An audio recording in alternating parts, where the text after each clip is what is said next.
Ok. A ver, miren, entonces el día de ayer habíamos realizado el cálculo del ángulo de fricción interna phi y la cohesión en términos de esfuerzos totales, tomando los datos de la probeta 1 y de la probeta 3. Entonces, con esos datos, con estas ecuaciones, ¿no es cierto?, nos dio que el ángulo phi es 18,75 grados y la cohesión es 11,97 kilopascales. Pero si hubieran ustedes tomado las ecuaciones 1 y 2, ¿sí?, también debería dar lo mismo, pero no dio lo mismo. Mire, al tomar la ecuación 1 y 2, da 19,39 y la cohesión 9,21. Entonces, ¿qué significa esto? Significa que el rato de hacer el gráfico, el rato de graficar su esfuerzo, ¿no es cierto?, el sigma 1 y el sigma 3 para cada una de las probetas, y trazar la envolvente de falla, no están alineadas. ¿Ya? Como ustedes pueden ver, aquí, este círculo está por fuera. Entonces, la única posibilidad para que las ecuaciones funcionen independientemente de si toman la primera, la segunda, la tercera, o la segunda con la tercera, o la primera con la segunda, o la primera con la tercera, es que esta envolvente de falla esté completamente alineada a los círculos. Entonces, cuando nosotros hacemos una interpretación de resultados, normalmente los cálculos para determinar la cohesión y la fricción no lo hacemos de manera analítica, sino más bien de manera gráfica. Y lo que hacemos simplemente es, yo como les digo, en el Excel lo que yo tengo es puesto dos puntos aquí, un punto de coordenadas aquí, otro punto de coordenadas acá. Entonces lo que hago es simplemente mover esta envolvente, la muevo hasta ajustarla a lo que yo crea que es conveniente para interpretar esos resultados o que sea representativa de los círculos ese envolvente. Entonces, si los círculos no están alineados, ¿sí?, o si el envolvente no pasa por todos los puntos, es decir, que un punto se queda por fuera o dos se quedan por fuera y tienes que justificar esa línea, entonces analíticamente el resultado no te va a dar el mismo. Que quede claro eso, el resultado te daría el mismo siempre y cuando los puntos estén completamente alineados. O sea, que las probetas, los resultados de los tres ensayos, de los tres especímenes, estén completamente alineados. Si es que esos están completamente alineados, pues ahí no tendrías ningún problema en escoger cualquiera de las ecuaciones para resolver analíticamente, que te daría lo mismo. Pero en este caso no da lo mismo, porque miren ustedes, aquí trato de hacer el gráfico, este círculo que está en el centro está por fuera. ¿Ya? Está por fuera del envolvente. Entonces, es la razón por la cual no da exactamente lo mismo. Entonces, como les digo, una interpretación de resultados uno siempre lo debe hacer haciendo los gráficos. Y luego, claro, si ustedes quieren ya dejar los datos, pues ustedes pueden coger, hacer este círculo que pase por el punto máximo o tomar este punto para resolver. Tomar este punto y este punto como resultado del ensayo. Pero estos puntos, ¿qué representan estos puntos? ¿Qué representan esos puntos? ¿Ah? ¿Qué representan cada uno de esos puntos? Por ejemplo, si yo cojo este, ¿qué representa esto? ¿Ah? El esfuerzo de falla. ¿Cuál esfuerzo? El promedio. Cortante. ¿No es cierto? No, ese no es el cortante. ¿Qué es ese? El tau. Ese es el tau. Miren. Este que dibujé primero es el esfuerzo normal.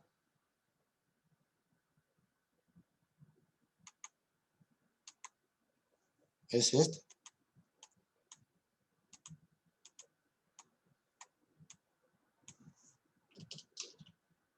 Profe, una pregunta. ¿Sí? Ahí no habría factor de seguridad, ¿verdad?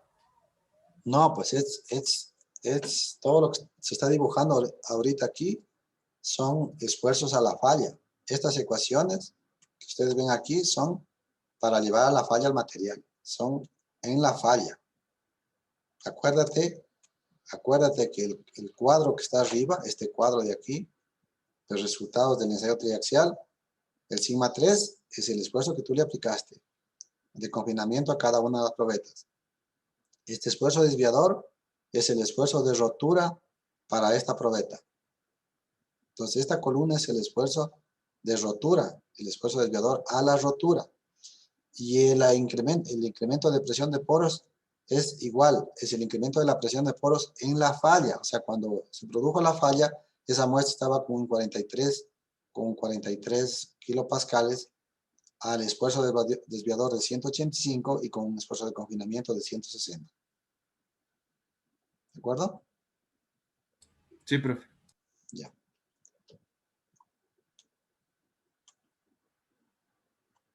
Ya, entonces, mira, este viene a ser el esfuerzo normal y el otro viene a ser el vertical. Entonces, mira. ¿Ya? Entonces, si usted, y este viene a ser el punto, en realidad el punto de falla. Entonces, ese es el punto de falla de la primera probeta. ¿De acuerdo? Si ustedes cogen la segunda probeta, ¿sí? La segunda probeta.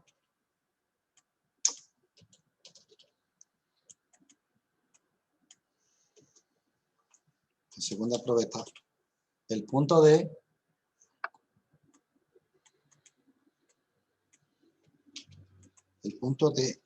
estaría aquí.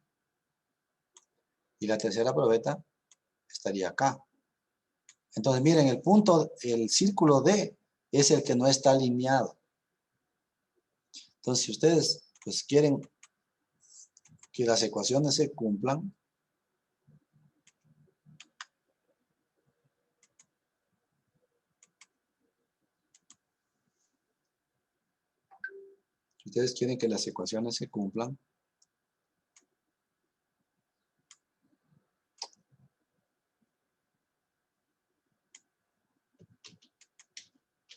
tendrían que hacer lo siguiente. Este estaría ahí. El punto de falla. Este estaría ahí. O sea que sí estarían, porque estamos cogiendo la ecuación 1 con la 3, pero están alineados. Pero el otro no está ahí, pues. ¿El otro dónde está? Está ahí. Entonces, si ustedes calculan, determinan este esfuerzo normal y el cortante, y con el cortante y el normal determina ¿qué cosa? El sigma 1 y el sigma 3, pueden ajustar este gráfico, ajustarlo y poner los datos correctos, ¿en dónde? En esa probeta arriba. Y entonces ahí sí puedes coger la ecuación 1 con la 2, la 1 con la 3, la 2 con la 3, lo que tú quieras, y ya te va a dar exactamente lo mismo. ¿Está claro? Pero una manera la forma de interpretar básicamente es hacer los círculos de Moore, y claro, y ahí trazar la envolvente que más se ajuste a la realidad. ¿Ya? En este caso prácticamente está alineado, bueno, no es completamente alineado, no está, pues por eso es que no da exactamente lo mismo matemáticamente. ¿Sí me entendieron? Ok, bueno, que quede claro que entonces que las ecuaciones cuando ustedes las utilicen funcionarán siempre y cuando estos puntos estén alineados. En otras palabras, pueden pues, trazar los círculos y verificar. Pues lo mejor es hacer los círculos para interpretar. Ahí se van a dar cuenta a veces que uno de los círculos puede estar completamente desalineado. Entonces ahí tienen ustedes que ver cuál fue la razón por la cual esa probeta está dando algún resultado que no es el adecuado. Por decir algo, ahí tienen que preguntarle al laboratorista qué pasó con esa probeta. O cuál de las tres probetas está mal. ¿Cuál de las tres probetas está mal? O sea, por ejemplo, aquí puede ser que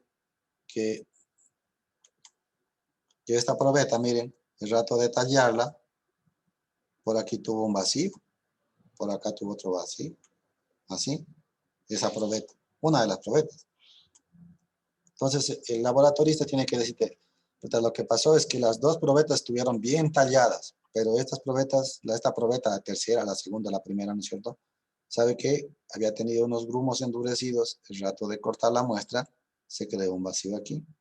Y entonces esto ya hace que distorsione ¿qué cosa? El resultado. ¿Por qué?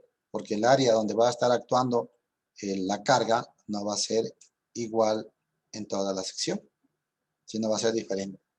O que en la parte superior no le resaltaste bien, no quedó a ras completamente. Que por aquí quedó algunos vacíos, alguna arenita, alguna pómez ahí que se salió.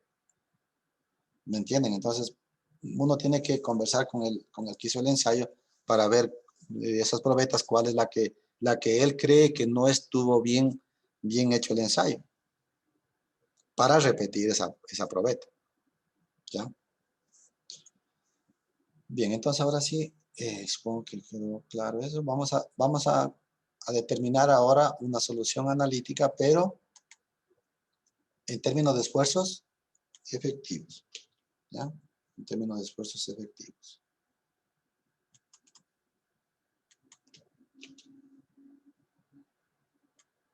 ¿Puede poner un ratito, por favor, en los círculos, en los gráficos? Claro.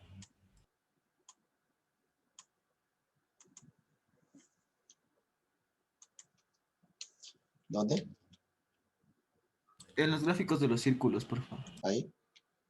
¿Puede acercarle un poquito? ¿Está bien? Ahí está bien. Listo, profe, gracias. Bien, entonces vamos a calcular el C y el phi en términos de esfuerzos efectivos. Entonces vamos a copiar la ecuación. Primeramente, en términos de esfuerzos efectivos, era todo esto, ¿no? Sí, era todo esto.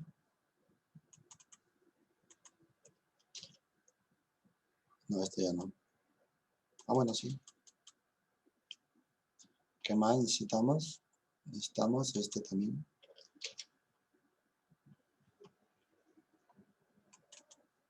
Pone por aquí. Y la ecuación de esfuerzos efectivos, que es esta. Control C. Control V. Y esto es pi prima. Sí, porque ha estado mal ahí la ecuación. Pi prima. C prima. Ya, ahí está. Solo cambia todo lo que es efectivo es con el apóstrofe prima, ¿no? Entonces vamos a igual a tomar como en el caso anterior, ¿no es cierto? Vamos a coger la ecuación 1 y la ecuación 3 para calcular el ángulo de fricción interna phi y la cohesión. ¿Ya?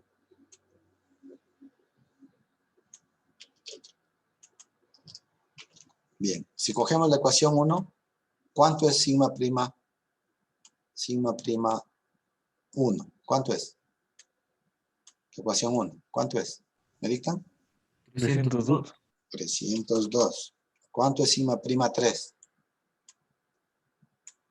117. 117. ¿Ya? Esa sería la ecuación 1. ¿Verdad? 117. Para que tenga el mismo color de allá. Es azul. Y esta es color morado. ¿Ya? Ecuación 1, ¿no? Ecuación 1. La ecuación 3. La ecuación 3, ¿a qué va a ser igual? ¿Meditan? ¿Meditan? 933.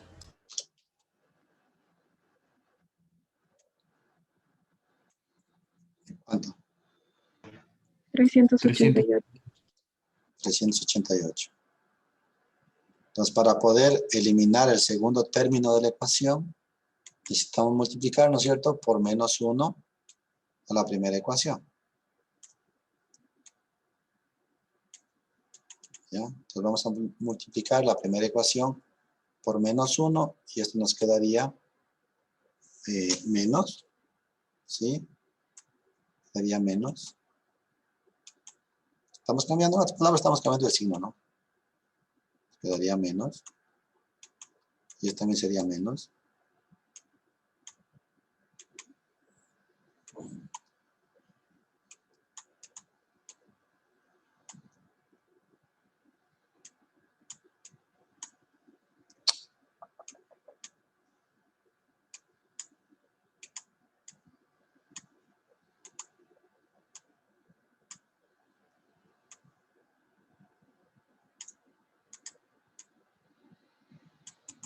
Ya. Y esta sería la ecuación 2.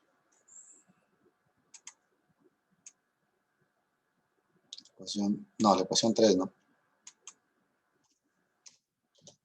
Ecuación 3. Entonces se elimina el segundo término de la ecuación, se hace 0, ¿no?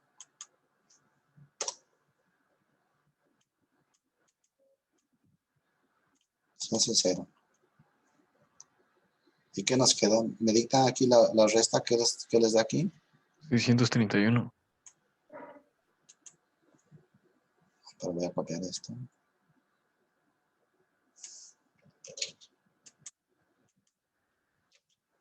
331. 600. 600. Ah, sí, claro. 600. Perdón. ¿Y el otro?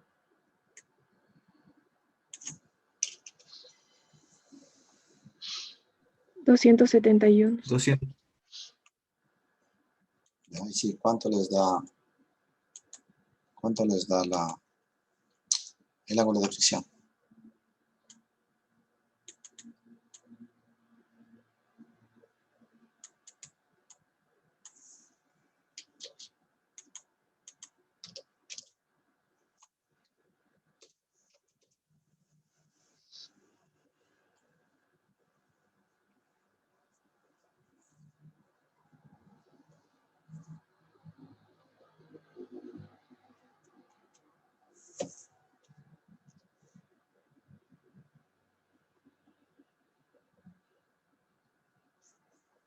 ¿Cuánto? Den valores. O no sé, pues tienen una solución ahí con las calculadoras.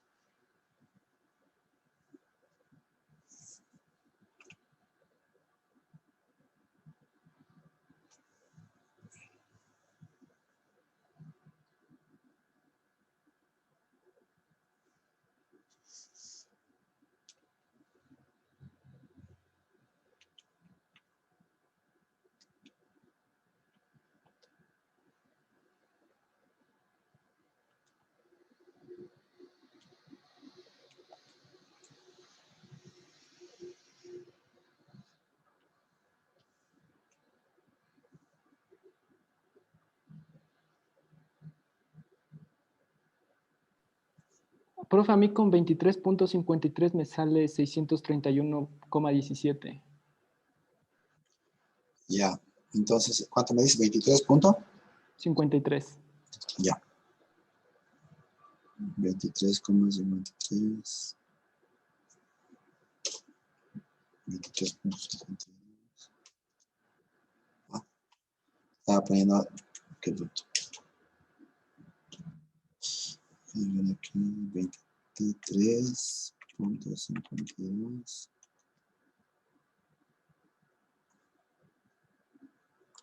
Con 23,52 da 630,93. Pero está por ahí. Sí, 23,53 grados.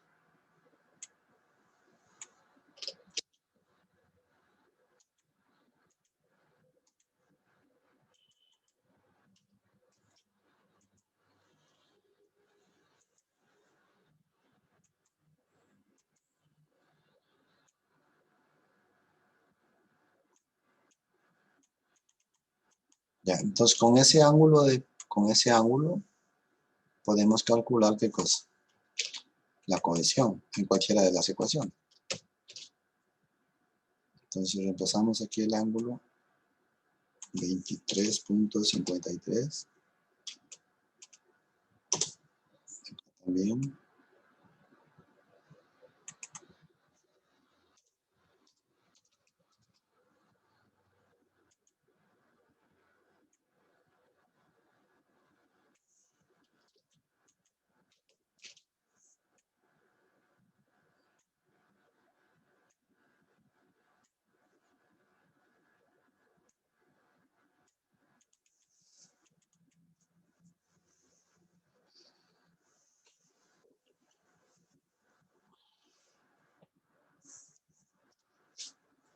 ¿Cuánto da? C primo.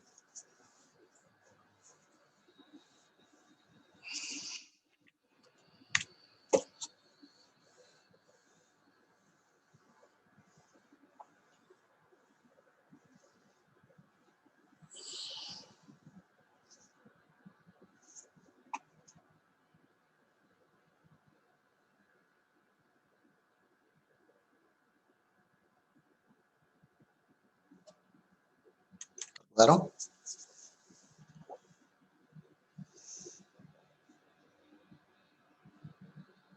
Me dio 9.60, profe. Ya.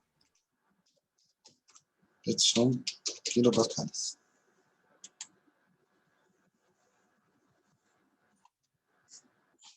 ¿Alguien comprobó ese valor? El otro sí comprobé yo. Este no. ¿Les dio lo mismo? A mí también me dio eso. Ya, ok.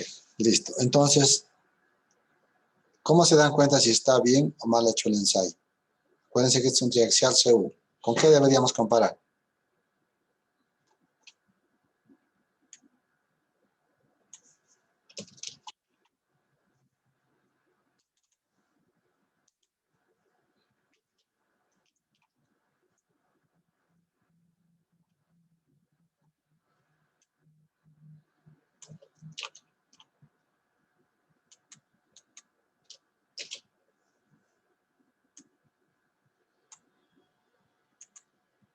¿Están bien o están mal? Estos de color verde son en términos de esfuerzos efectivos.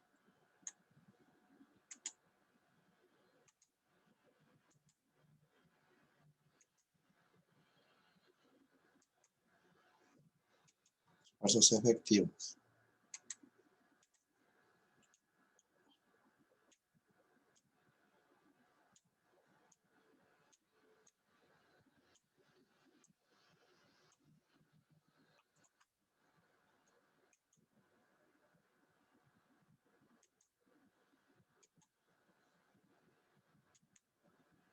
A ver, ¿está bien o está mal?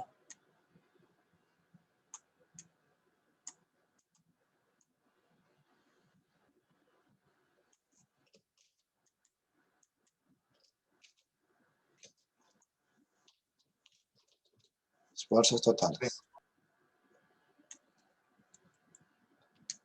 ¿Qué debía salir?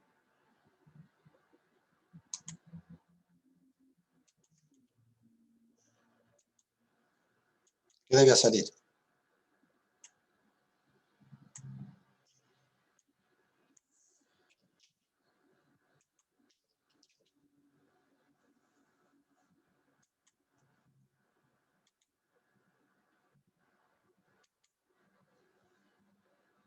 ¿Qué pasa con el ángulo de fricción? ¿Ah?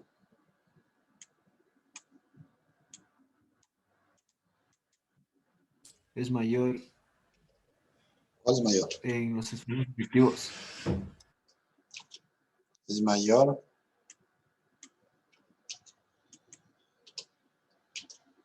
que el phi. Y el C, ¿qué es el C? Mayor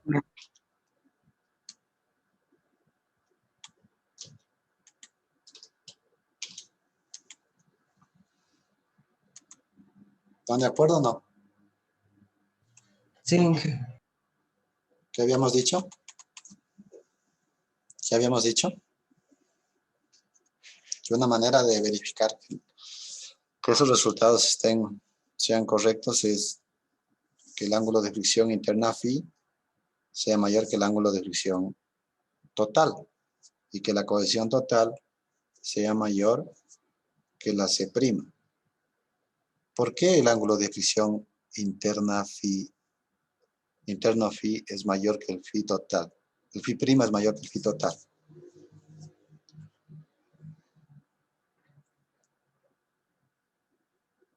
¿Mm?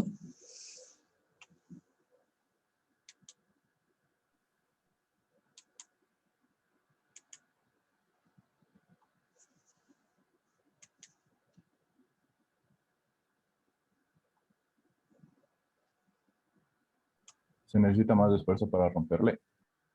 No hace esfuerzo para romper. No. Miren. ¿A qué correspondía estos círculos de Moore que están en color celeste? Profe, tal vez porque ya hay drenaje. Ujú. Este triaxial, ¿a cuál corresponde? ¿Cuál triaxial es? ¿Cuál triaxial? CU. CU, profe. No. Esta línea de aquí, donde el envolvente de falla es horizontal. ¿Cuál triaxial? Ah, ese, profe. Triaxial U. ¿Y esto es en términos de esfuerzos? ¿Qué esfuerzos? Totales. Totales. Totales.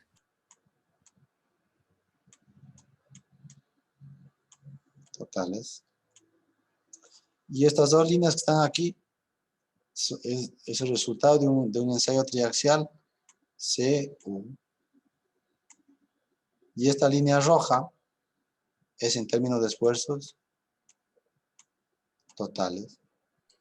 Inge, disculpe, nos está compartiendo otra pantalla porque eso lo estamos viendo en el Ah, estamos viendo solo. No estamos viendo bien. Dame un segundo. Por eso no sabíamos. Ya. Perdón.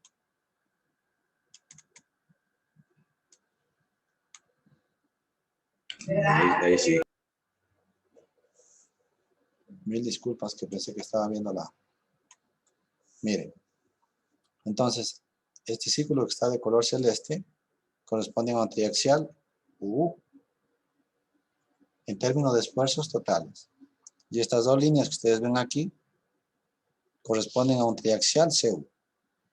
Entonces, la línea roja corresponde a esfuerzos totales. Y la línea que está acá de color medio verde a esfuerzos efectivos.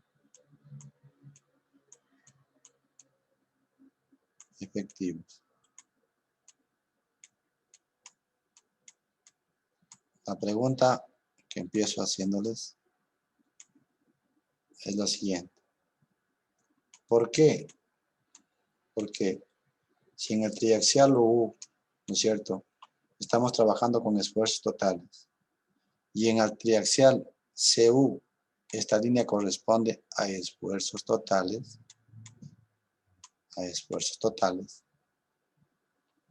¿Por qué razón?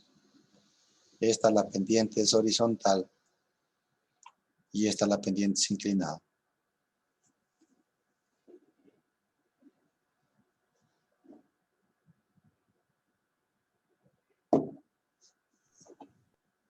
¿Por qué no está consolidado? Muy bien. ¿En cuál? En el inclinado. ¿En el inclinado no está consolidado? ¿En el inclinado no está consolidado? En el horizontal Está consolidado. En el horizontal, ¿aquí qué dice? ¿Qué significa la primera letra? No consolidado. No consolidado. ¿Y la segunda? No drenado. ¿No es cierto? Entonces aquí no está consolidado. Y aquí en el total, ¿qué está? Como es triaxial CU, ¿qué está? Consolidado. Por eso la diferencia, a pesar de que ambos son en términos de esfuerzos totales. Pero aquí está consolidado. ¿Consolidado para qué esfuerzo? Sigma 3. Para sigma 3. Para sigma 3. Y cuando lo llevas a la rotura, ¿qué haces? ¿Qué dice aquí? No drenado. No drenado. Entonces, cuando le llevas a la rotura aplicándole el esfuerzo desviador, ¿qué tienes que hacer en el ensayo para que sea no drenado? Cerrar la válvula de drenaje para aplicar este esfuerzo en condiciones no drenadas. ¿De acuerdo? Ahora, la pregunta que yo le estoy haciendo es la siguiente. La pregunta que yo les hago, ¿por qué razón? ¿Por qué razón este es el ángulo que acabamos de determinar? Phi. Y este es el otro ángulo que acabamos de determinar. No. Este es el otro ángulo que acabamos de determinar. Y este es... ¿Sí se ve? Inge, es por la consolidación que hace que actúe el esqueleto del suelo y ahí ya se inclina. El phi sería más. A ver, repíteme. O sea, para la parte ya consolidada, ahí como ya está consolidada, actúa el esqueleto del suelo y eso haría que el phi incremente. ¿En cuál está consolidado? Para la verde, le digo, para los efectivos. No, porque el triaxial, mira qué triaxial es. Es el C. Profe, sería drenado. Ujú. Porque ya está drenado, ahí aumenta el phi. ¿Qué está pasando en esta línea roja? ¿Quién está tomando la carga en esta línea roja? El agua. El agua, profe. Parte el agua, parte el esqueleto. Y acá, ¿quién está tomando la carga? Acuérdate que esta es la misma muestra, ¿no? Es la misma muestra para esta línea, la misma muestra para esta línea y la misma muestra para esta línea. ¿Quién está tomando aquí la carga? En esta línea. ¿Cuánto es phi aquí? 0. Cero, profe. Entonces, ¿quién está tomando toda la carga aquí? Si Ahí ven los el agua. diámetros, ¿qué son los diámetros? De todos los círculos, ¿qué son? ¿Qué son los radios? Los mismos. Los mismos. Iguales. Entonces, ¿por qué son los mismos? ¿Por qué son los mismos? ¿Por qué Porque es son el los mismos? esqueleto el que soporta. ¿Ah? Es el esqueleto del suelo el que soporta. No. Todo lo contrario. El agua. Es el agua. Porque dice triaxial, no drenado, no consolidado. Entonces, cuando le apliques la carga, está cerrado el drenaje, por lo tanto va a haber un incremento de presión de poros cuando le apliques el sigma 3 y cuando le apliques el esfuerzo desviador. En ambos casos va a haber un incremento de presión de poros. Es decir, en este caso, acuérdense ustedes que el delta U, el incremento de la presión de poros, ¿a qué es igual? Ayer lo vimos. Al delta U, ¿debido a qué? Al delta U, ¿debido a qué? A esta letra C, que corresponde ¿a qué? ¿A qué esfuerzo? ¿A qué esfuerzo corresponde este? De consolidación. No, ¿a qué esfuerzo corresponde este consolidado? Sigma 3. Al Al sigma 3. sigma 3. Al sigma 3. Cuando tú hagas el ensayo triaxial que dice U, quiere decir que para el sigma 3, tú no le dejas que se consolide. Por lo tanto, este incremento de presión de poros va a ser igual al delta U, debido a la consolidación producto del esfuerzo sigma 3. ¿Más qué? ¿Qué pasa cuando le aplicas el esfuerzo desviador? También le tienes cerrada la válvula porque para la segunda etapa también te dice que es no drenado. Entonces aquí el delta U va a ser ¿qué? ¿Producto de qué? Del esfuerzo desviador. Entonces el incremento de presión de poros dentro de la probeta, ¿no es cierto? Sí, cuando le apliques el sigma 3, a esa muestra, va a haber ¿qué cosa? Un delta U producto de este esfuerzo sigma 3. ¿Está claro? Y cuando le apliques el esfuerzo desviador, cuando le apliques el esfuerzo desviador a esa muestra para llevarle a la falla, ¿qué va a pasar con el incremento de la presión de poros? Va a haber un incremento adicional de presión de poros debido al esfuerzo desviador. ¿Me entendieron? Porque es no consolidado, no drenado. ¿Está claro? En el triaxial U. ¿Me entendieron? Sí. Ya, vamos por acá. ¿Me entendieron esta línea? Todos me entendieron. Yo espero que haya quedado claro.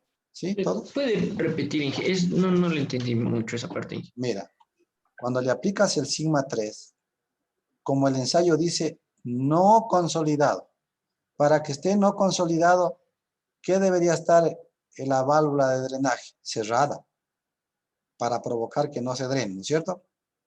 Entonces, al estar cerrada la válvula, ¿quién toma toda la carga? El agua. El agua está tomando la carga, ¿me entiendes? El agua toma la carga. Por eso este delta U corresponde a la parte consolidada que se refiere al sigma 3. ¿Me entendiste esa parte? Sí, sí. Ya. Después, cuando te dice la otra letra, aquí recién hemos analizado la letra U, lo que te acabo de explicar. Vamos a la siguiente letra. La siguiente letra dice no drenado. ¿No drenado quién? El esfuerzo desviador. Entonces, como está cerrada la válvula de drenaje, va a haber un incremento adicional en la presión de poros. ¿Debido a qué? Al incremento del esfuerzo desviador. Por eso va a haber un delta U D que corresponde al esfuerzo desviador. Entonces, el incremento de presión de poros total que va a tener internamente la muestra va a ser ¿debido a qué? Debido al sigma 3, que se refiere a la consolidación, y el sigma delta sigma D, que se refiere, la letra D, que se refiere al esfuerzo desviador. La suma de los dos nos va a dar, ¿qué cosa? El incremento de la presión de poros dentro de la muestra en un triaxial U. ¿Quedó claro ahí? Sí, listo, Inge. Muchas gracias. Ahora vamos, mira acá. Mira esta línea. Esta línea. Esfuerzos totales. En cambio, ahora estamos hablando de CU. De CU. En el CU, la pregunta es la siguiente. Voy a dibujar lo mismo que estaba allá.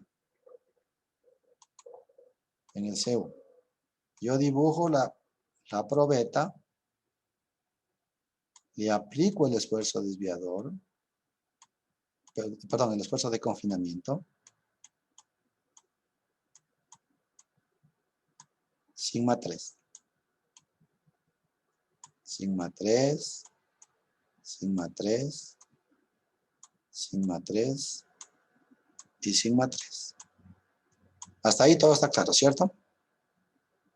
¿Sí?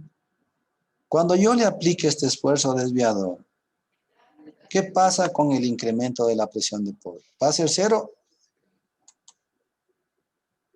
¿O va a haber un incremento de presión de poros? Cuando le aplique ese esfuerzo, ¿va a ser cero o va a haber un incremento de presión de poros debido a este esfuerzo? Incremento. Va a haber un incremento debido a este esfuerzo. No se drena. ¿No es cierto? Pero, ¿qué nos dice el triaxial? El triaxial nos dice que es CU. CU. Entonces, si nos dice que es C, la primera letra C, ¿a qué corresponde? A que se consolida esto. Y cuando se consolida esto, ¿qué pasa con este incremento de presión de poros? Es cero. Se hace cero. Se hace cero. Y cuando se consolida, ¿en qué se transforma este esfuerzo sigma 3? ¿En qué se transforma? Efectivo.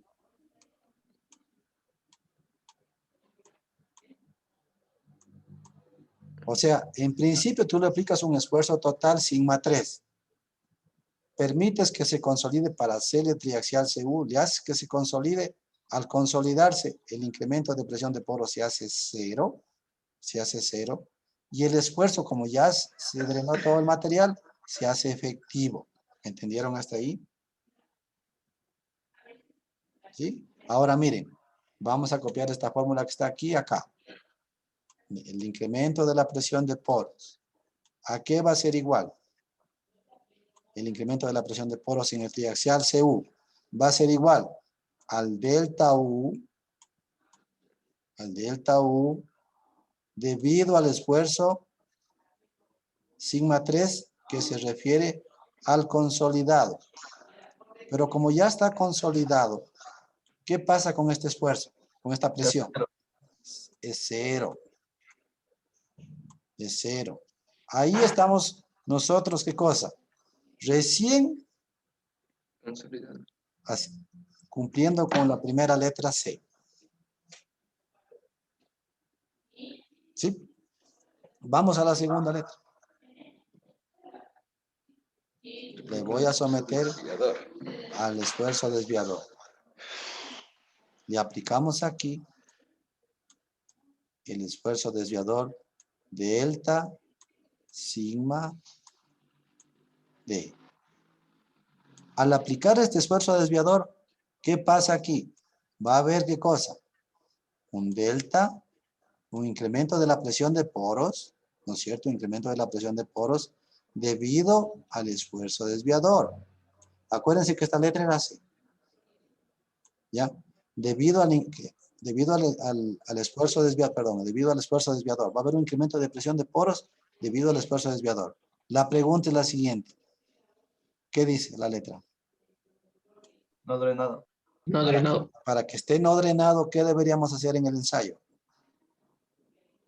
Cerrar la válvula de Cerrar la válvula. Cerrar la válvula para que esté no drenado. Y entonces, al cerrar la válvula, ¿qué pasa con este incremento de presión debido a ese esfuerzo? ¿Se va a hacer cero o no? No. No se va a hacer cero. Entonces, aquí va a ser más el delta U debido al esfuerzo desviador. Este se hace cero, pero este no se hace cero, porque es no drenado. Entonces va a estar con presión. Y este es el que nosotros medimos en el ensayo que les acabo de proporcionar los datos para hacer los cálculos. ¿Qué les di de dato para hacer los cálculos? 3 valores. ¿Cuáles son los valores que se les proporcionó? Fue el sigma 3 total, cuando recién le apliqué. ¿Qué más? ¿Qué más? El esfuerzo desviador. El esfuerzo desviador en la falla. En la falla, punto de falla. ¿Y cuál más? La presión de El poros. incremento de la presión de poros del esfuerzo desviador. ¿En dónde? Todos estos, ¿dónde son? En la falla. En la falla. ¿Me entendieron? Entonces la pregunta viene por acá. Si es que esto es total y esto es total, pero ¿por qué esto es horizontal, la línea de falla es horizontal y acá es inclinada? Ya me contestaron. ¿Por qué? Porque aquí estamos consolidando la muestra. Acá no le estamos consolidando la muestra. Al consolidar la muestra, estamos permitiendo drenaje en el sigma 3 y hace que esta línea se incline. Y si pasa por el origen, ¿qué tipo de suelo es? Consolidado. consolidado. ¿Qué tipo de suelo es? Normalmente consolidado. Normalmente consolidado. ¿Ya? Ahora la pregunta que les hice hace rato. ¿Por qué? Ahora sí, ahora creo que ya van a poder contestar. ¿Por qué el phi prima que está de color verde es mayor que el phi total?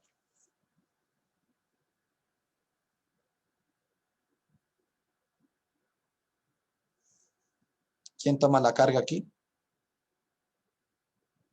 El agua. ¿Quién toma la carga acá? También el agua.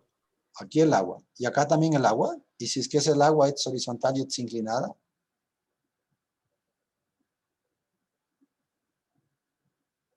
No, pues. Aquí parte de la carga está tomando el agua. Y parte de la carga está tomando ¿quién? Los granos de suelo. El esqueleto sólido del suelo. ¿Por qué? Aquí está, pues. Cerramos la válvula. Y al cerrar la válvula, ¿qué pasa? Parte de esa carga está siendo tomada ¿por quién? Por el agua. Y parte de la carga, ¿quién está tomando? El suelo. Por eso es inclinada acá. Por eso cambia la trayectoria de una línea horizontal a una línea inclinada.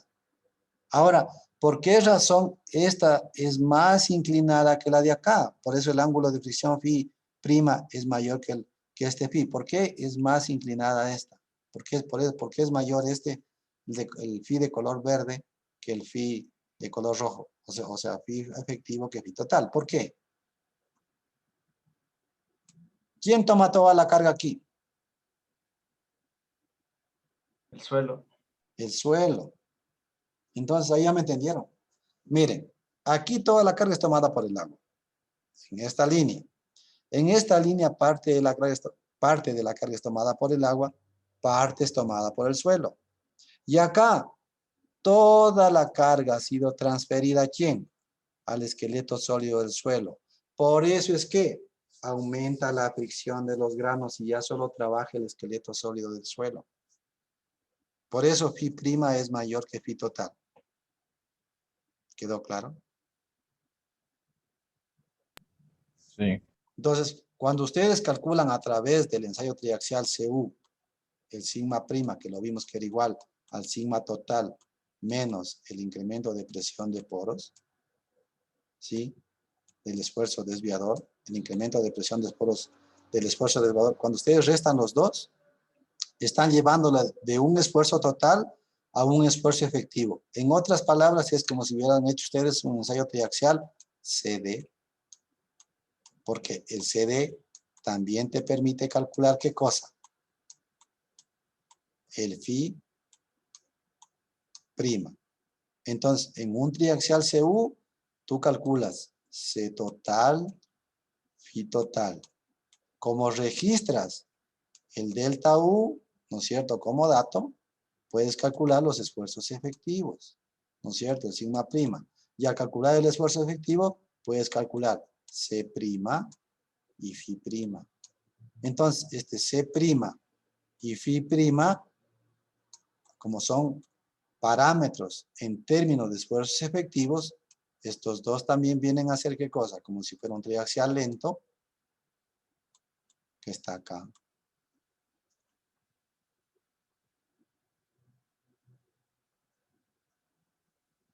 Preguntas, chicos.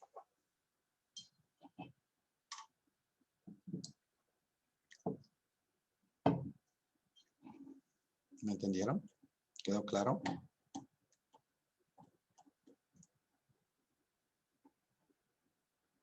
Sí.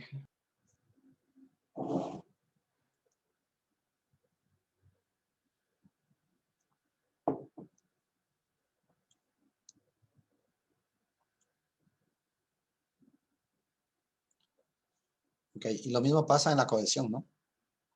Es el mismo criterio en la cohesión. Si es que es un suelo preconsolidado, ¿qué va a tener? Cohesión y fricción. Entonces, ¿por qué la cohesión efectiva? ¿Por qué la cohesión efectiva es menor que la total? Porque la pendiente se hace más inclinada en el efectivo y disminuye acá la cohesión. ¿Esa es la razón? Bueno, voy a salirme de aquí.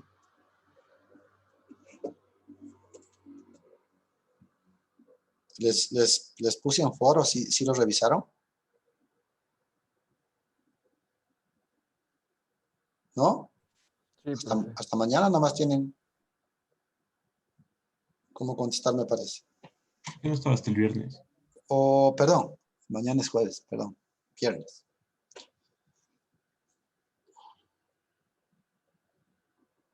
Y también estaban los datos para que hagan el ensayo, ¿no?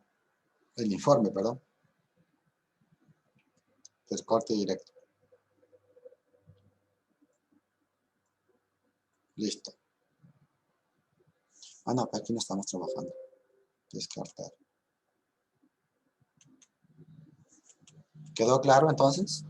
¿Quedó claro?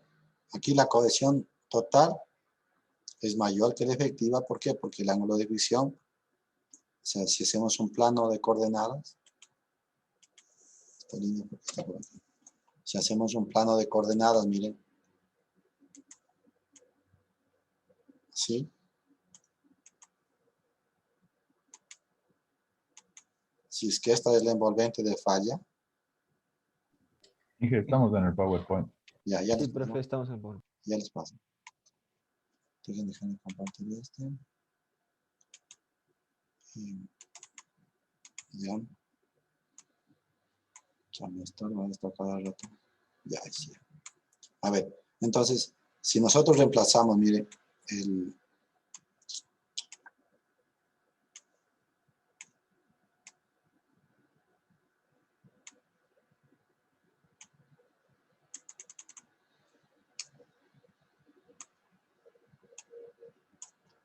ya, aquí, la cohesión. ¿Qué nos dice?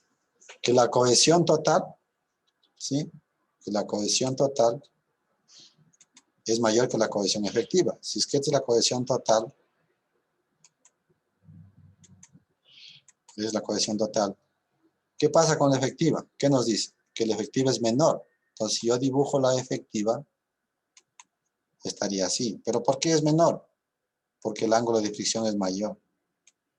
Entonces, como el ángulo de fricción es mayor, voy a poner en azul para que ustedes puedan ver. Voy negro.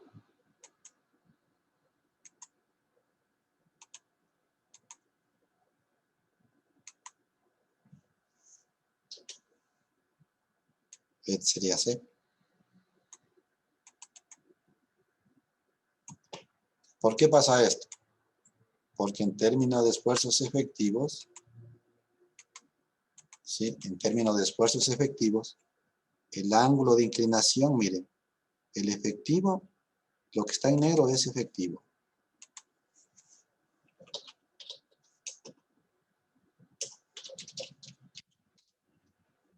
¿Sí? Y lo que está de color rojo es en términos de esfuerzos totales.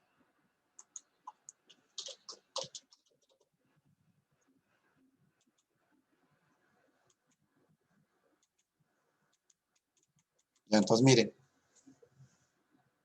aquí claramente estamos diciendo esto, que el ángulo phi es mayor que el phi total, ¿no es cierto? Porque toda la carga está siendo transferida al esqueleto sólido, por eso el phi' es mayor que phi 0. Pero al ser mayor el phi', ¿qué pasa con la cohesión? Al ser más inclinada, la cohesión disminuye. ¿Sí? La cohesión disminuye. Mientras que en el total aumenta la cohesión, pero el ángulo de fricción es más bajo. ¿Ahí quedó claro? ¿Ahí quedó claro?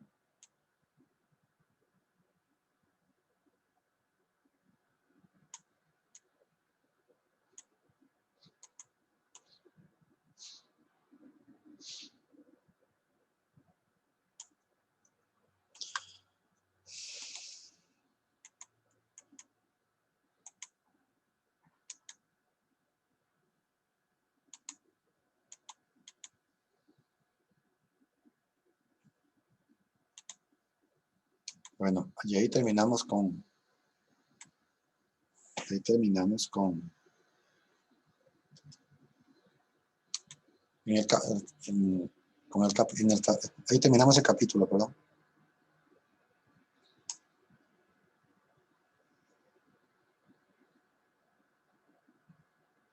Profe, hasta aquí iría la prueba.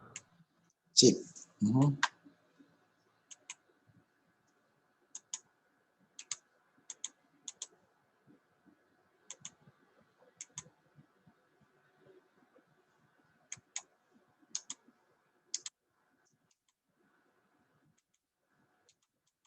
Ahí está. ¿Alguna pregunta?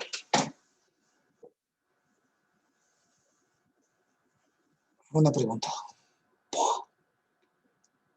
Si no, ahí terminamos el capítulo de resistencia a corte de los suelos.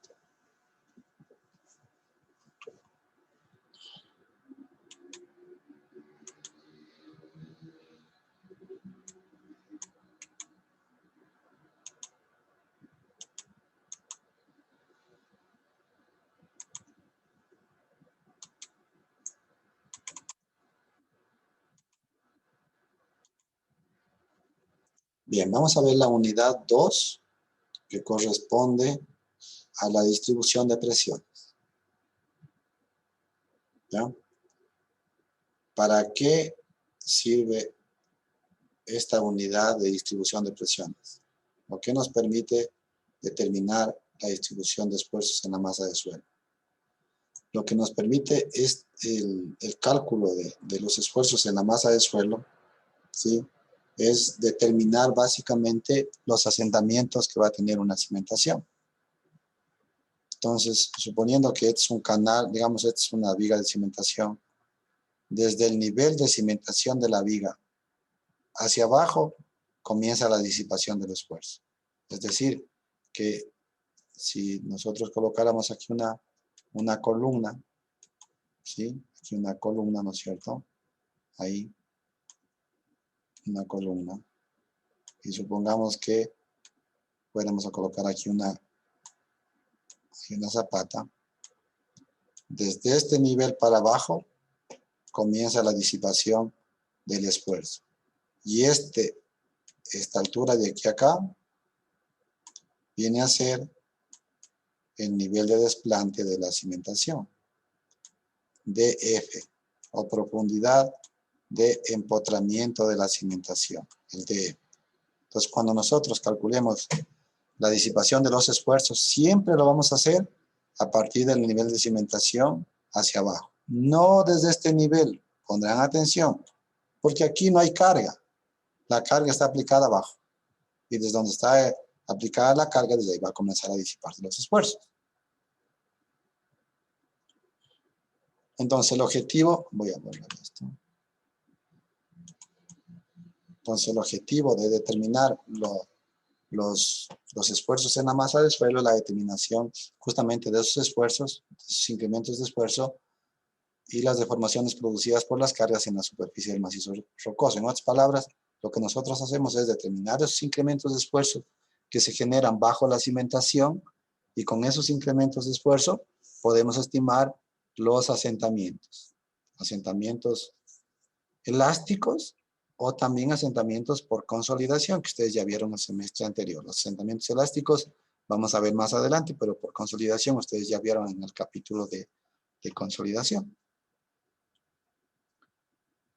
Bien, vamos a ver las hipótesis simplificativas para llegar a determinar las ecuaciones que permiten obtener el incremento de esfuerzo bajo diferentes solicitaciones de carga. Entonces, ¿quién fue el que planteó o determinó para diferentes solicitaciones de carga los incrementos de esfuerzo bajo una cimentación? Fue Boussinesq en el año de 1883. Y claro, estos incrementos de esfuerzos todavía se siguen utilizando. O sea, todavía se sigue utilizando el modelo. Han habido otros aportes de otros investigadores, pero han sido como complemento a lo propuesto por Boussinesq o para otros tipos de solicitaciones de carga. Pero en sí el principio básico se le debe a Boussinesq. Y pues claro, y hace algunas simplificaciones para obtener el modelo de distribución de esfuerzos bajo la cimentación. Entonces considera que el sistema carga-suelo está en equilibrio, o sea que la cimentación, pues como se la construye gradualmente, entonces obviamente va a estar en un equilibrio estático. Al menos que pues obviamente vaya a sufrir algún asentamiento diferencial considerable, pero partimos de que no, pues justamente vamos a cimentar una estructura en un material que soporte la carga de la misma. Bien, el sistema se conserva independientemente del tiempo. Claro, si mantienes las cargas y no pasa absolutamente nada, pues se conservaría eso en el tiempo, ¿no es cierto? Podría cumplirse esta hipótesis que está aquí, ¿no es cierto? ¿Qué más tenemos? El suelo, se lo considera un material continuo. No necesariamente, porque si tienes espacios vacíos, no habría continuidad. Si tienes, el material es homogéneo. Acuérdense ustedes que cuando fabrican el hormigón, a veces en el hormigón mismo no lo pueden fabricar de manera homogénea. ¿Qué significa homogéneo? Que tiene las mismas propiedades físicas y mecánicas en todo su volumen. Que el material que tiene que también es isótropo.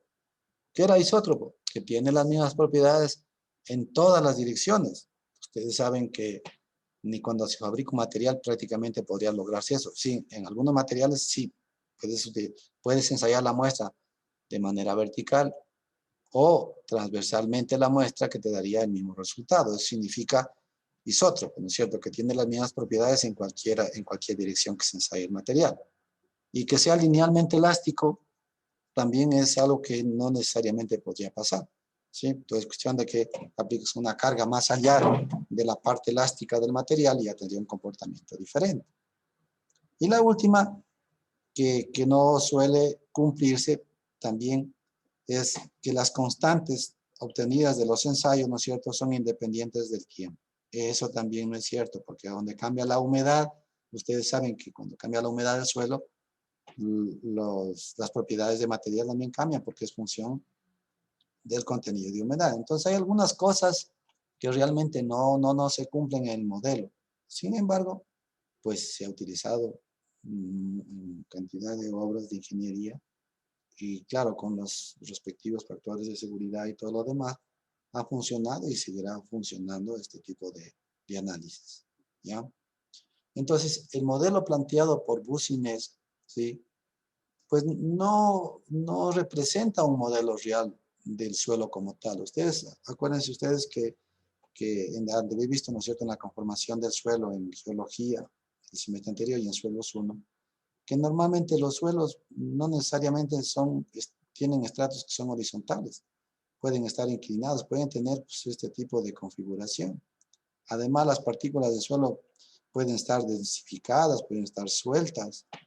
La distribución, el tamaño de la partícula, puede haber espacios vacíos, puede haber presencia de agua en determinadas capas de suelo, puede estar este suelo más húmedo que el de acá. Y así ustedes pueden hacer un análisis del tipo de material realmente que puede haber en el subsuelo, ¿no es cierto? Y se van a dar cuenta que en lugar de ser homogéneo el suelo, más bien tiende a ser heterogéneo. Pero Boussinesq lo que hace es, a este modelo que es bastante heterogéneo, lo transforma a un modelo aproximado, eliminando esas irregularidades que existen en el material y considera que este suelo para el modelo que pretende plantear y calcular la distribución de esfuerzos en la masa del suelo, considera que este material se comporta de manera elástica, ¿ya? Que está en un semiespacio, ¿sí? O sea que tienen continuidad, ¿no es cierto? Que el material es homogéneo, ya vimos que eso no es del todo cierto. Sin embargo, está planteando un modelo aproximado. Y también que el material es isotrópico. En términos generales, lo que está considerando que el material es homogéneo, isótropo y linealmente elástico, que es el comportamiento del modelo.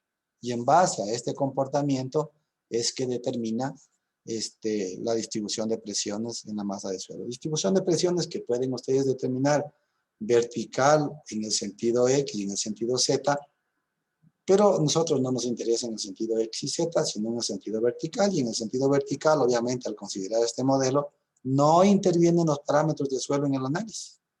Si es que ustedes calculan los esfuerzos en la masa de suelo en la dirección X y en la dirección Z, ahí ya intervienen los parámetros del suelo, que es básicamente la relación de Poisson o alguna cuestión así como parámetro del suelo. Pero en lo que tiene que ver a esfuerzos verticales, que es lo que nos concierne a nosotros dentro del campo de la mecánica de suelos, pues no intervienen los parámetros del suelo, porque está haciendo un modelo idealizado de esas características, elástico, homogéneo y isótropo, ¿ya? Entonces, bajo estas consideraciones, lo que hace es plantear la distribución de esfuerzos en la masa de suelo. Entonces, miren, si nosotros aplicamos una carga P a esa cimentación, ¿sí? Aplicamos una carga P arriba, ¿no es cierto?, a esa cimentación. Esta cimentación va a tener, ¿qué cosa? Va a tener una dimensión de B por L. Y de aquí en adelante, para nosotros B va a ser la dimensión siempre menor de la cimentación. Es decir, que L siempre va a ser mayor que B cuando hablemos de cimentaciones rectangulares. Si hablamos de cimentaciones cuadradas, pues ahí va a ser ya B igual a L, no hay problema. Pero cuando hablamos de cimentaciones rectangulares, L va a ser siempre la mayor dimensión de la cimentación. Entonces, este ancho B es la menor dimensión de la cimentación. ¿Ya? Entonces, al cargarle aquí con una carga puntual P, ¿no es cierto? Y dividir para el área, nosotros lo que estamos ahí determinando es que la carga P la estamos distribuyendo en un área mayor, ¿no es cierto? Que es B por L. Entonces, en otras palabras, estamos distribuyendo el esfuerzo de una manera adecuada en el suelo. Si quitáramos la cimentación, prácticamente sería una carga puntual sobre el terreno, pues que no sería aconsejable porque sería demasiado grande la carga. Al distribuirla en una sección más grande, lo que estamos haciendo es disminuyendo este esfuerzo. Y aquí, a propósito, esto voy a quitarle para que no se confundan. Entonces, vamos a ver cómo varía la distribución de esfuerzos bajo la cimentación a medida que se va profundizando en la masa de suelo. Entonces, aquí que nos dice que a una determinada profundidad, que ya les voy a poner a continuación, nos llega el 70%, me parece que es 0,5 dB. Cuando llegue el 0,35, me parece que es a una profundidad B, ya les voy a poner aquí al lado, B. Cuando llega al 0,20, creo que es 0,75 dB. Y cuando llega al 0,10, es 2 veces B. Entonces, miren, aquí está. Entonces, a una profundidad de 0,5 veces el ancho B que está aquí, el ancho B, la menor dimensión, nos llega el 70% de esta carga. A un ancho B nos llega el 35% de esta carga. A una profundidad de 1,5 veces este ancho B, nos llega el 20% de la carga. Y a 2 veces B, nos llega el 10% de la carga. Y normalmente hasta esa profundidad, hasta el 10% uno investiga. Porque ya por abajo ya el esfuerzo prácticamente ya se disipa en su totalidad. Entonces, esta distribución de esfuerzos que ustedes ven aquí, como ven, estos son bulbos de presiones, ¿no es cierto? Que no van pues pasan por la vertical de la sección transversal, miren. No van en esta dirección, sino que ¿qué tienen? Un sobreancho, miren. Un sobreancho.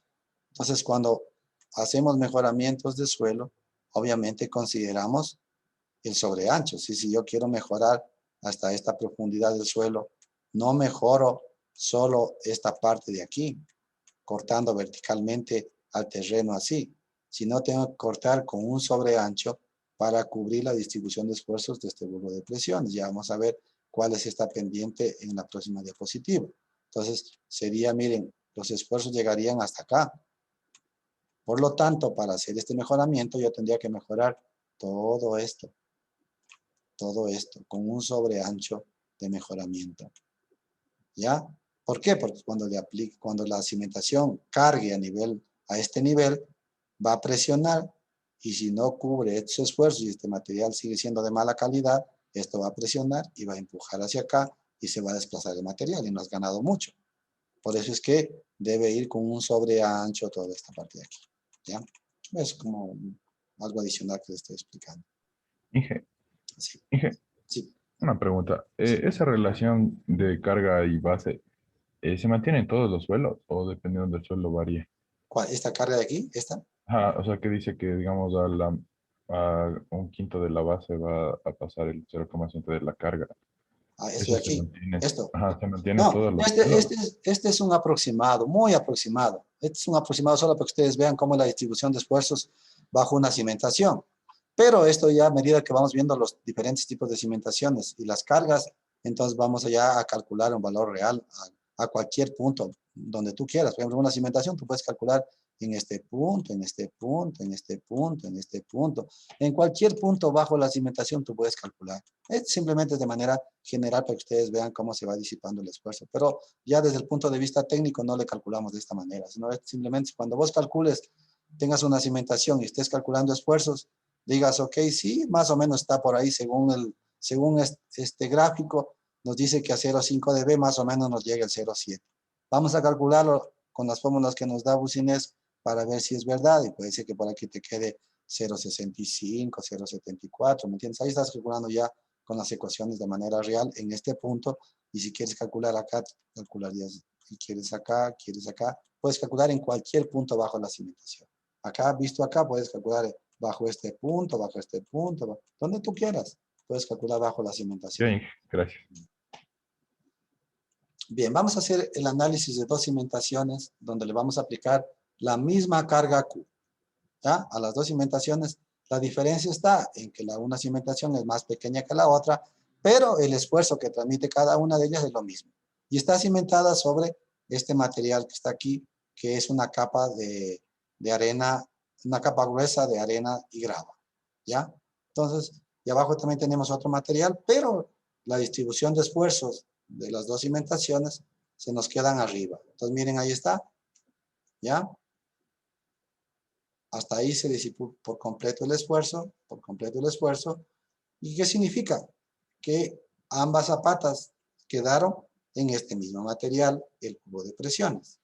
Por lo tanto, si yo quiero estimar los asentamientos de las cimentaciones, yo puedo calcular el asentamiento de esta cimentación y puedo calcular el asentamiento de esta cimentación. La carga es la misma. Sin embargo, como el tamaño de la cimentación este es mayor, ¿qué quiere decir? Que el bulbo de presiones también va a tener un Z.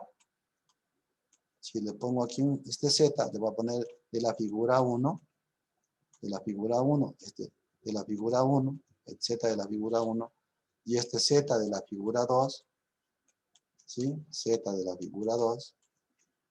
Entonces, Z de la figura 1 va a ser, ¿qué cosa? Mayor que el Z de la figura 2.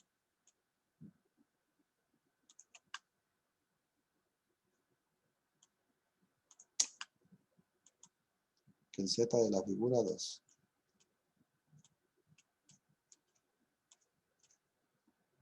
Por lo tanto, si la carga es la misma,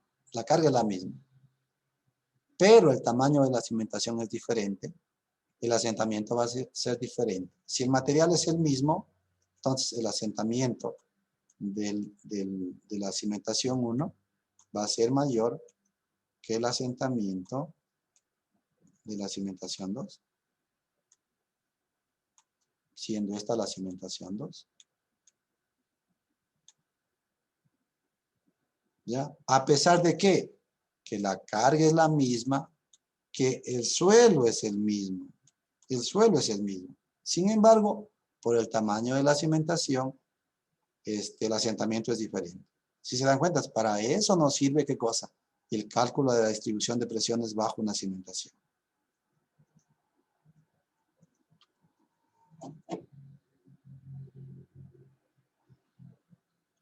Ahora, como es una arena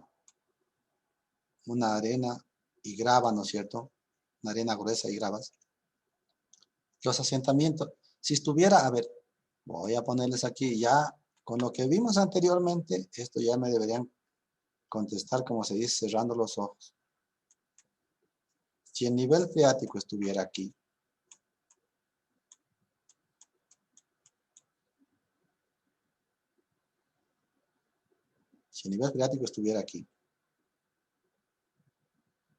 ¿quién va a tomar toda la carga el rato que le aplique este esfuerzo Q? ¿Quién va a tomar toda la carga? El agua, profe.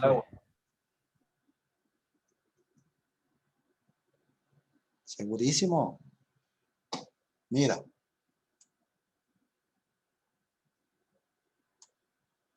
Mira. Es decir, mira los tamaños de los granos. O sea, aquí tienes... no. Ah. Mira los tamaños de los granos. Cuando le apliques la carga, esta carga, ¿qué va a pasar con el agua? Se va a drenar. Va a drenar Exacto. rápido, profe. Entonces el incremento de presión de poros, ¿cuánto va a ser? 0. 0. Entonces, ¿quién va a tomar toda la carga? El suelo. El esqueleto sólido del suelo, representado por el esfuerzo efectivo del suelo. ¿Quedó claro? ¿Sí o no? Sí. ¿Ya? Vamos a la siguiente diapositiva. La misma cimentación. El único problema del anterior es que este estrato estaba abajo, miren. Ahora este estrato está más arriba.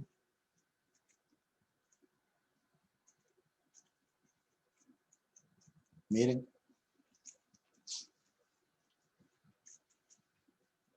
Entonces, ahora ya no va a tener qué cosa, solo un asentamiento elástico debido a este material. Voy a tener un asentamiento, acá tengo un suelo compresible. O sea, si es que esto es, qué sé yo, una grava bien graduada o una arena bien graduada, ¿no es cierto? Puede ser, o pobremente graduada. Acá va a tener, yo dice, una capa compresible. O sea, puedo tener una arcilla o un limo arcilloso de alta compresibilidad. ¿Y qué pasó aquí? El bulbo de presiones alcanzó este estrato. Acá no. Aquí va a tener un comportamiento elástico. Y si yo hago un ensayo en el laboratorio, yo puedo determinar si estuviera aquí el nivel freático. A mí lo que me interesa calcular de esto, ¿qué va a ser?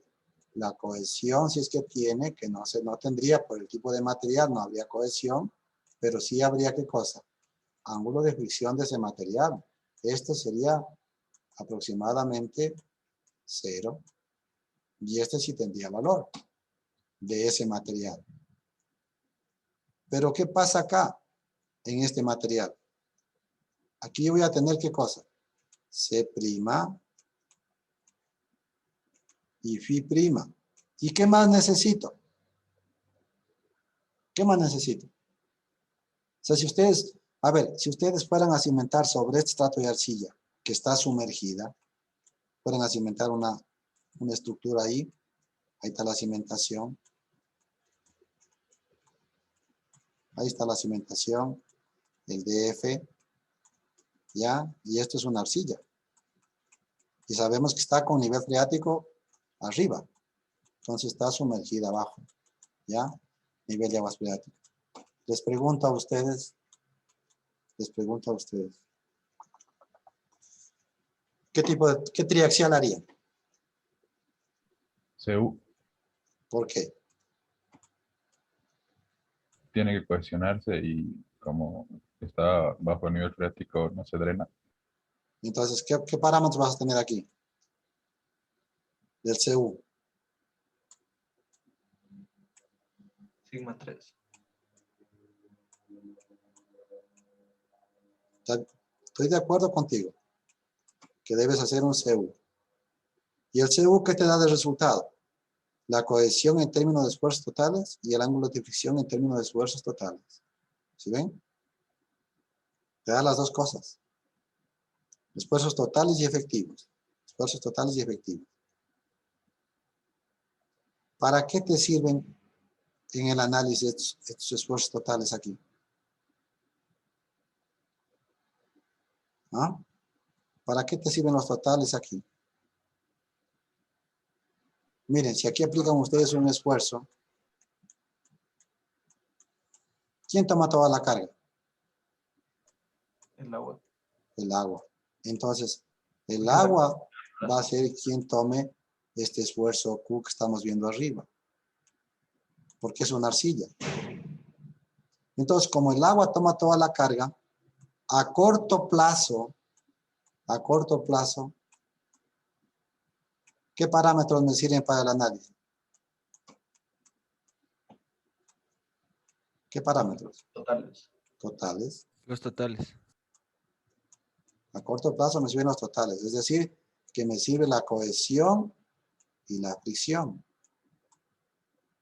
Pero a medida que va pasando el tiempo, a medida que el tiempo va siendo mucho mayor que 0, ¿no es cierto? ¿Qué va a pasar con el incremento de la presión de poros?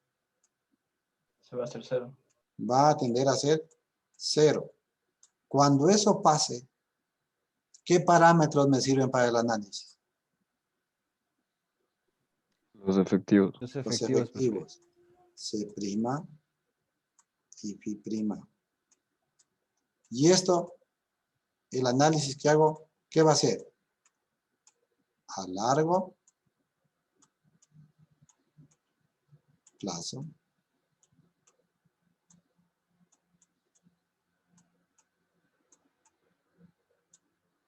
¿Quedó claro?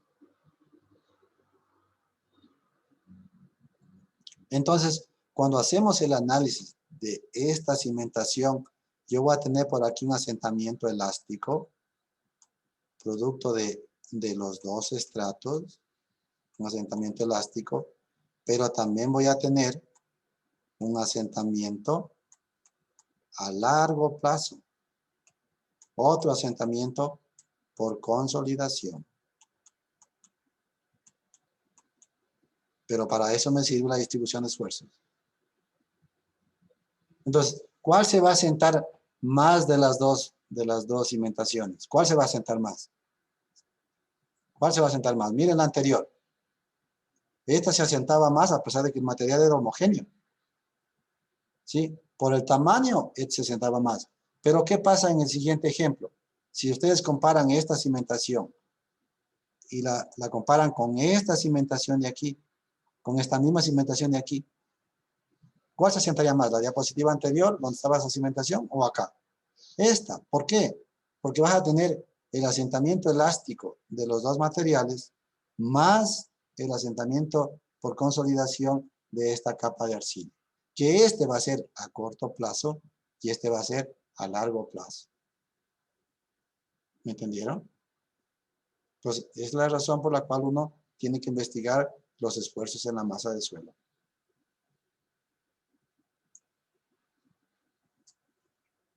¿Me entendieron? ¿Mm? Sí. Entonces, pueden haber asentamientos diferenciales entre una cimentación y otra. Entonces, las tienes que calcular. Y dentro de la cimentación también van a haber diferentes asentamientos. Es decir, si tú calculas el incremento de esfuerzo en este punto, calculas en este punto, no van a ser los mismos. No van a ser los mismos, van a ser diferentes. ¿Por qué razón van a ser diferentes? Porque obvio, en el centro de la cimentación va a haber mayor concentración de esfuerzo y por lo tanto te va a dar el sigma Z mayor. Este va a ser mayor que este y este va a ser mayor que este y a medida que me vaya alejando va a ir siendo mayor, mayor y menor. Por lo tanto, si yo calculo los incrementos de esfuerzo bajo la cimentación, yo luego voy a poder dibujar los asentamientos que se genera bajo una cimentación. Y estos asentamientos pueden ser así, miren.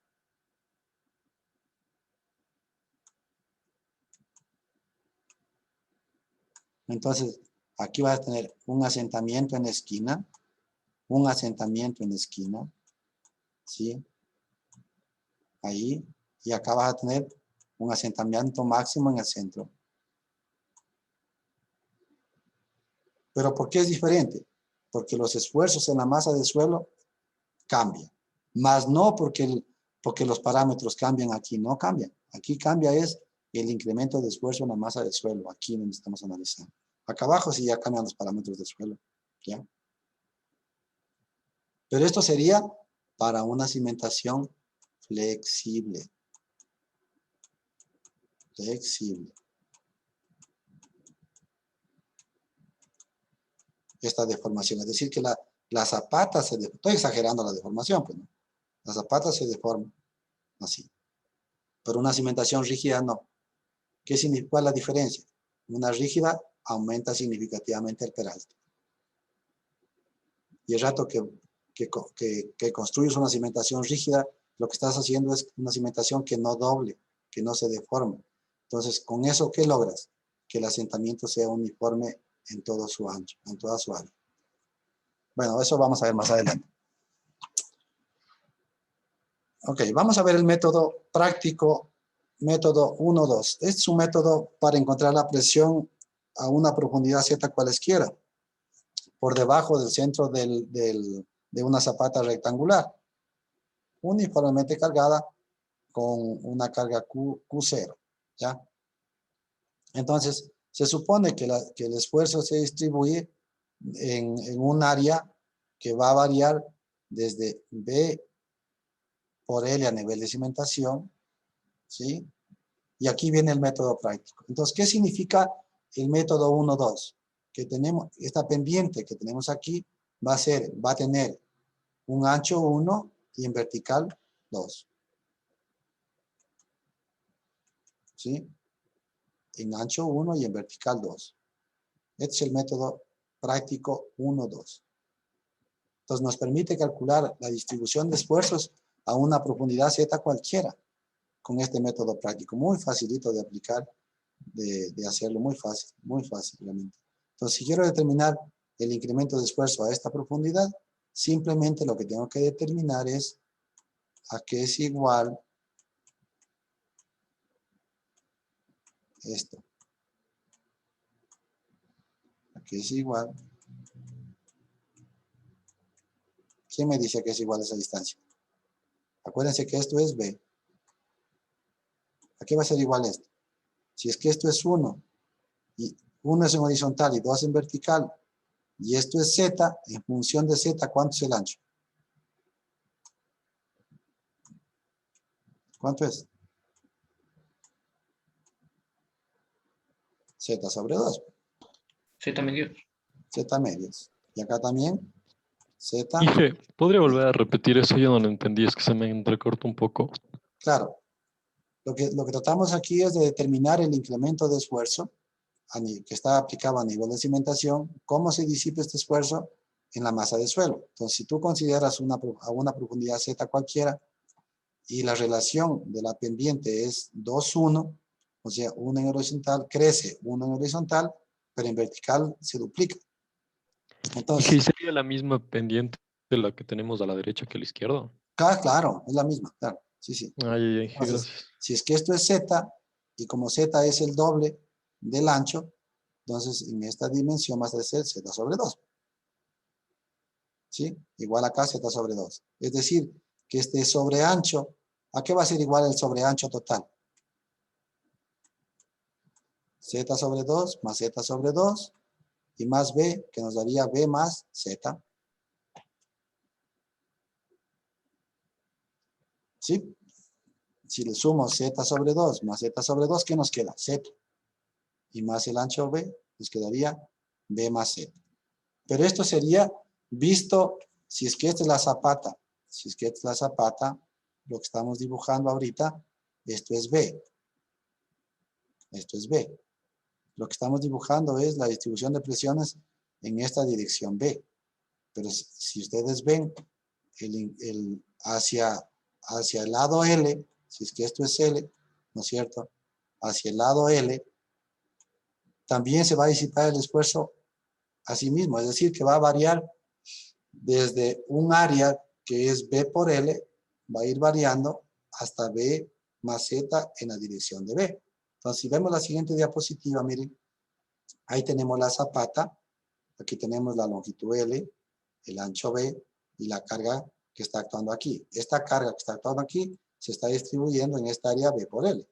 Entonces, ahí está la carga, miren, Q0 distribuida en las dos direcciones, en B y en L. En B ya vimos que de manera trapezoidal, esto abajo era ¿qué cosa? B más Z.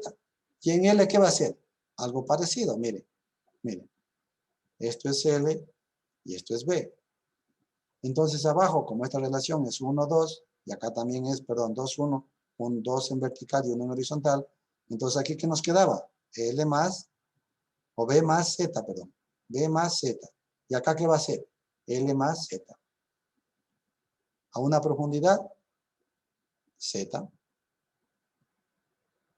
Entonces, miren, la distribución de esfuerzos varía en un área que empieza B por L. En otras palabras, miren, el esfuerzo, ¿a qué va a ser igual? A la carga P dividido para este ancho B por L. El esfuerzo varía en un área que va desde B por L arriba hasta la profundidad Z, ¿no es cierto? El esfuerzo en Z, que sería igual a la carga P dividido ¿para qué? Para B más Z, B más Z, y todo esto multiplicado por L más Z. Entonces, ¿cómo varía el área? Varía, miren, desde un tronco de pirámide que se forma a nivel del arriba, ¿no es cierto? Que sería B por L, y va variando hasta B más Z por L más Z. Es un tronco de pirámide. Entonces, el incremento de esfuerzo va a ser significativamente menor a una profundidad Z, dependiendo de cuál sea esta longitud Z, o esa profundidad Z. A mayor profundidad, la disipación va a ser muchísimo mayor. Y podemos determinar cuál es el esfuerzo medio que se produce abajo, aquí, el esfuerzo medio a esta profundidad. Es una manera rapidísima de determinar el incremento de esfuerzo de una cimentación o en la masa de suelo debido a la aplicación de una carga a nivel de cimentación. Muy útil, súper útil, súper útil.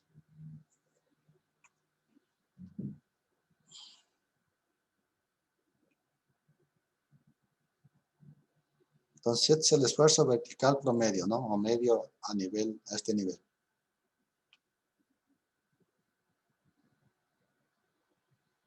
Y vamos a ver ahora,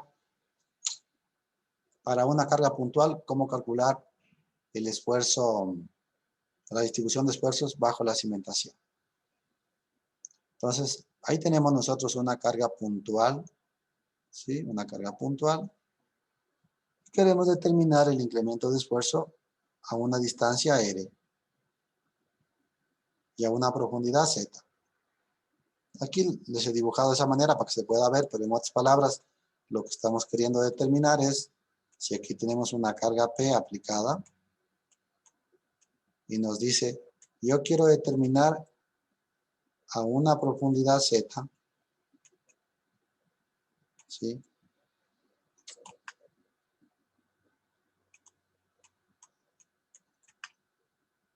Quiero determinar a una profundidad Z,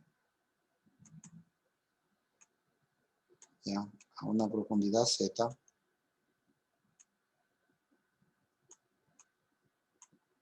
y a una distancia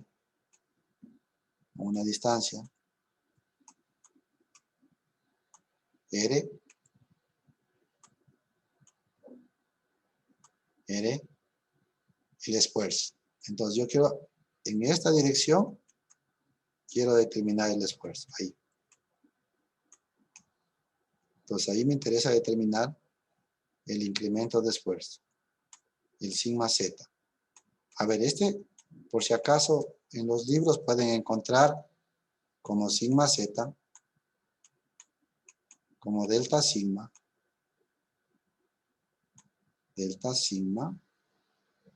y también delta P. Entonces, nosotros en la mayoría de casos vamos a utilizar las dos, porque algunas ecuaciones las presentan con sigma Z, otras con delta sigma y otras con delta P, pero las dos son las que más se utilizan, sigma Z, delta P. Entonces, esta ecuación que vamos a ver a continuación, esta ecuación que nos dice que es igual a 3 veces la carga P, para 2pi por z cuadrado, donde z es la profundidad a la cual quiero determinar, multiplicado por 1 más la relación de R sobre Z, donde R es la distancia, y a la distancia donde quiero determinar el sigma Z, en esa vertical, y a esta profundidad Z. Entonces reemplazo aquí el radio, el Z, que es la profundidad a la cual quiero determinar, y reemplazo los valores y calculo el sigma Z, que sería aquí. De acuerdo a lo que estamos viendo en este punto, si es que este es el punto A, este sería en el punto A. ¿Ya? Punto A, o aquí también sería así, ¿no? Sigma Z. Sería el sigma Z. Bueno, arriba le está poniendo delta sigma, ¿no? Delta sigma en el punto A. ¿Ya? Sería igual a eso. Pero si nos pide, por ejemplo, nos dice, calcule el incremento de esfuerzo, a una profundidad Z en la vertical de la carga, en la misma dirección de la carga, a esta profundidad. Nos pide que calculemos el delta sigma a esa profundidad. Sigma Z, delta sigma a esta profundidad Z. ¿Cuánto es el radio en este caso? ¿Mm? ¿Cuánto es el radio?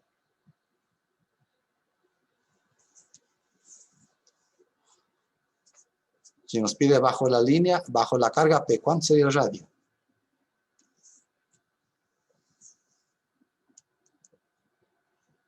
¿Mm? ¿Cuánto sería el radio? 0, profe. 0. Claro, porque no nos está pidiendo a una distancia. Si nos dice justo en la vertical. Si nos dice justo en la vertical, obviamente aquí no va a haber radio. El radio va a ser 0. Y entonces al hacerse 0 esto, pues nos quedaría solo el 1 aquí. Y nos queda 3p sobre 2pi por z cuadrado. ¿Para qué era esta fórmula? ¿Puede repetir eso, por favor? ¿Para qué es esta fórmula? Sí. Para calcular el incremento de esfuerzo debido a la aplicación de una carga puntual. Ya, dije, gracias. ¿Ya? Bajo la misma dirección de aplicación de carga o a una distancia aérea. Cualquiera. ¿Ya? Voy a borrar. Voy a borrar eso. ¿Puedo borrar? ¿Puedo borrar esto? Sí. Sí. Para que copien la fórmula.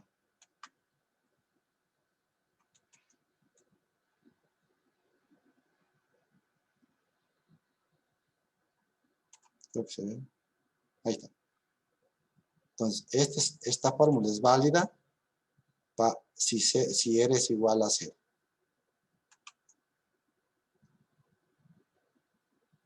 ¿Ya?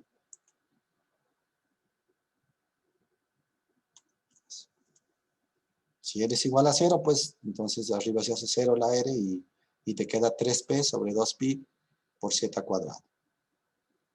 Entonces, si es que tienes alguna carga puntual y quieres determinar el sigma z a cualquier profundidad o a cualquier distancia, esa es la fórmula que nos permite determinar ese esfuerzo en la masa de suelo.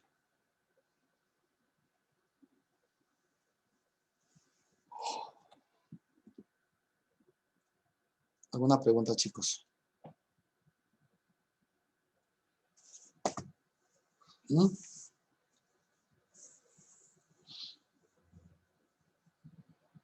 ¿Alguna pregunta?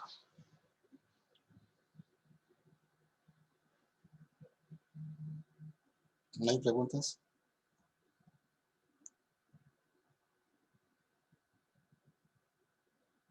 Bien, la próxima clase, vamos a quedar ahí por ahora. La próxima clase pues, sería en la próxima semana. Mañana quedamos en, a ver, dejemos de grabar esto.